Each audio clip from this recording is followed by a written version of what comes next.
Hey everybody, welcome back to theclinicaltrialsguru.com. Again, that website address for you is theclinicaltrialsguru.com. I've been getting tons of questions from you guys on just, traditionally through my email, Dan at theclinicaltrialsguru.com. That's Dan at theclinicaltrialsguru.com. Send me your questions. I'll keep you anonymous. Also, for those of you who can see here, I've got my Clinical Trial Guru phone. And one of my favorite apps, let me pull it up so you guys can see it, is CyberDust, created by, here it is. You see the red and yellow circle in my wife's eye right there on the phone. So that's CyberDust. It's created by Mark Cuban, and I like CyberDust for a number of reasons. Number one, messages self-destruct. So in this day and age, and I've done a shorter video on, like a 5-minute video on why I think CyberDust is a must for everyone in clinical research, and it's going to be very interesting to see how research clinics can start using CyberDust to communicate with their study participants. Perhaps it'll help retention, but I think we're really early to the game for that. But what I've been using it for is interacting with you guys. I've got about 50 people on there, and it's just like texting. I mean, you can text me on CyberDust anytime, any time of the day at all, and I will reply to you. That's one of the things I like a lot about CyberDust. Another thing is obviously the fact that they self-destruct, and you can group people on there. So you can group your contacts and send like a blast message. So, for example, if you are a research clinic owner or a site director, you can add all your employees under one group. And then when you want to talk to everybody in your team, your employees, you send one message. And it's just an extra way to keep in touch with people, an extra way to correspond. As you know, communication is very important in any business or in life in general. And so I really like CyberDust. So anyways, add me on there. My username is Dan Svera. That's Dan, S like Sam, F like Frank, ERA. And for those of you who are listening to the podcast, not necessarily watching on YouTube, you didn't see what the app looks like, but just look up CyberDust app on your iOS store or Google Play, and you'll find it. So anyways, add me on there. And keep your questions coming to me through CyberDust too. And also Facebook and LinkedIn work, but CyberDust will get you an immediate answer, just like my email will. So those are my two preferred ways of you communicating with me. The first question actually came to me from CyberDust, and it's somebody who's asking for what's an appropriate way to demand payment from a study sponsor who hasn't paid in a long time. And by long time, this person's indicating several months. So what this person did actually, and it's something I've done before. So apparently in her contract, they agreed on monthly payments, and they didn't get a payment for about 6 months or so. And so on the 6th month or 7th month, whatever month it was, she called sponsor. She had obviously been talking to the sponsors through email, phone call, all the traditional ways of bringing this to their attention.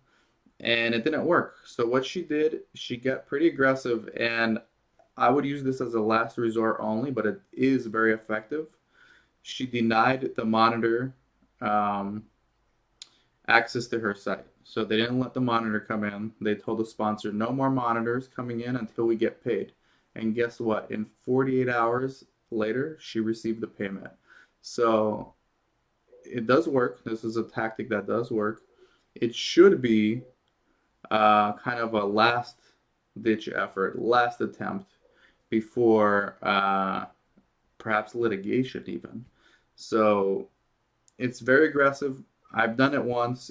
It does work. And this person's basically asking me what are ways that we can negotiate better budgets going forward for our studies.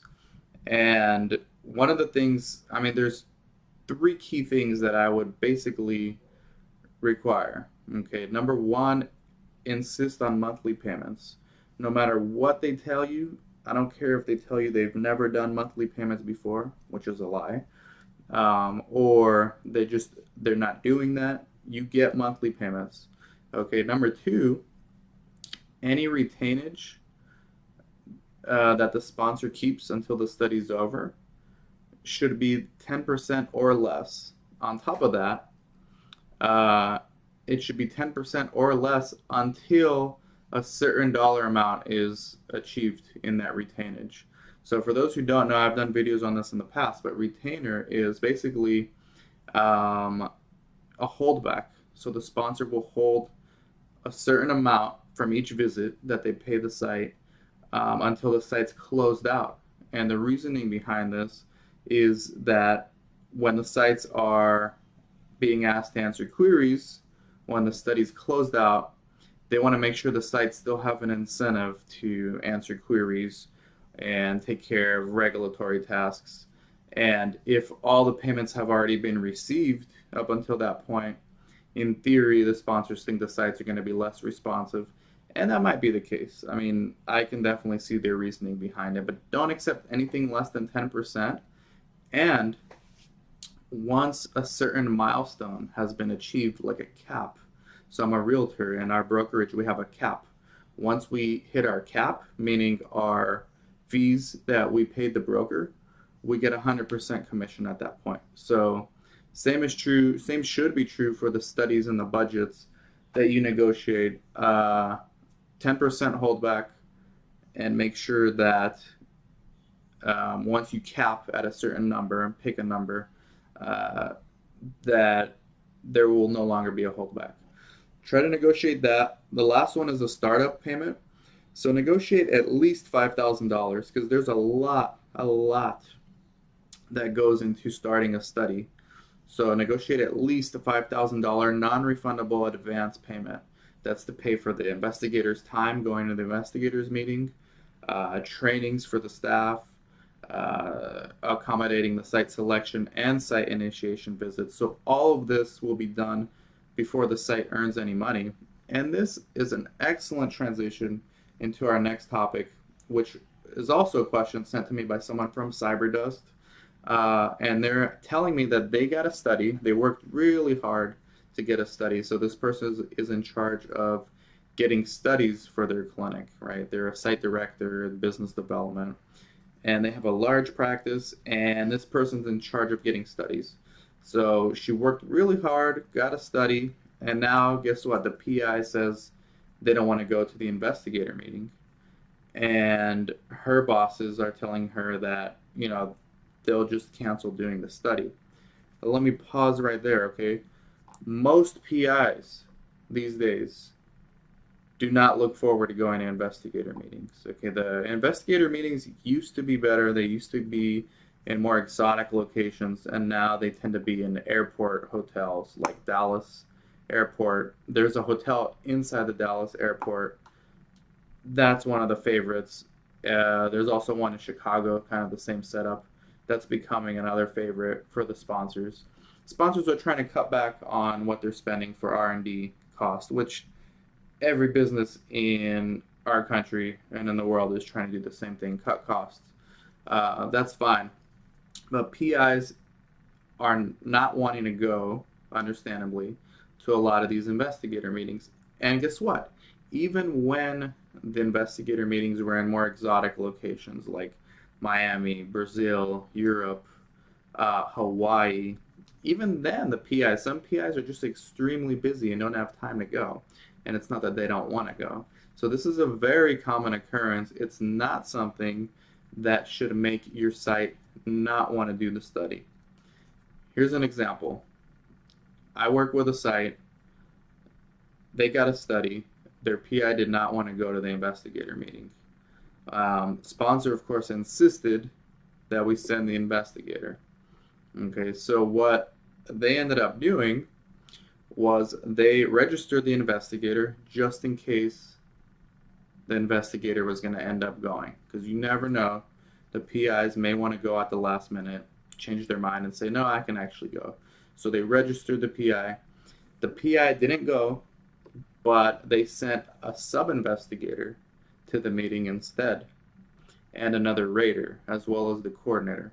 And they still did the study. They just had to do a telephone call initiation visit with the PI at a later date.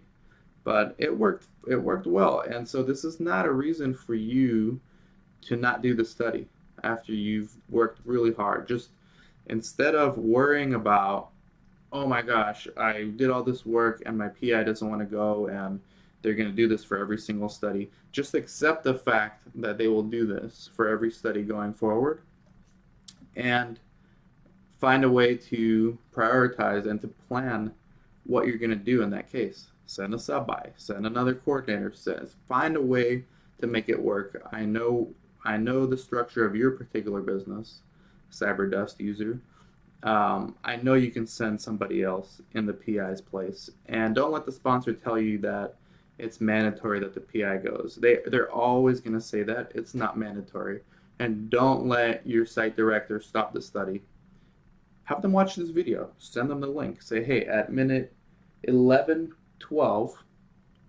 or no, at minute 10, I start talking about your particular situation. Probably minute 9. Right now it's 11:20 in the video. So it's definitely not a reason for you to not do the study. Okay? So don't, just send somebody else. Okay? Another question is from somebody. This one was actually from someone who sent me an email question. And it says, hey, let's say I have a brand new site. How can I bootstrap a research clinic? I have an office space, but I don't have anything in there. No equipment, nothing. But I want to have a research clinic. What's the bare minimum that I need to get started? And by the way, if you're in the situation, email me, dan@theclinicaltrialsguru.com. I work with sites, help them get started up. Here's the bare minimum that you'll need: an exam table, a centrifuge, a freezer, a drug storage room, blood pressure machine, ECG machine, although sometimes studies will give you those, will provide those. And then everything else for the vital signs, like a scale. You'll need hazardous waste bins. You'll need desks, chairs, a copier, a printer. Maybe you can get a copier and a printer in one device. What else? That's about it. That's really about it. And I've worked with other sites in the past. I've done this for several years already. You can get by. Of course, you can spend a lot more. You can spend as much as you want if you want to make it look super nice. But for those of you who are bootstrapping and want to learn, just want to have a site ready to go to pass that first site selection visit, those are the things you need. And you can get by with $6,000. And that's a shoestring budget. And for $6,000, you'll have everything you need, at least the bare bones minimum requirements needed to run a research clinic. I'm helping a few sites, 4 sites do this right now, 4. And all of them are going to spend $6,000 or less. Now that doesn't include the rent. Okay, that's just the equipment. Hopefully that helps answer your question. I got another question. It says my PI doesn't know what she should put as far as her medical experience. So she has medical experience for this indication. She's applying for a study, and they're asking her, how many years do you have research experience and how many years do you have medical experience? She doesn't have any research experience, and she wants to know how much she can put for medical experience, and can these two interchange. And you can use them interchangeably. I mean, it depends to what extent her involvement in research was. Was she a sub-I? Was she a PI? Because just because you weren't a PI doesn't mean you don't have any research experience. You could have been a sub-I. You could have been a study coordinator at one point. You could have conducted research in college during residency. I know it's like a big trend for universities to have their residents, physician residents, work in clinical research. So really think about everything you've done and then see if you still have no experience, because it's very rarely the case that someone has zero experience in research and they're an MD. Okay, at some point, you must have had some kind of experience with research. So let me know, and then that's how I would answer those questions. And basically, I would look at the PICV and I would say, when did this person become an MD? Okay, we have a year where she became an MD. What year is it now? So from that year till today, that's how much experience she has as far as medical experience, clinical experience.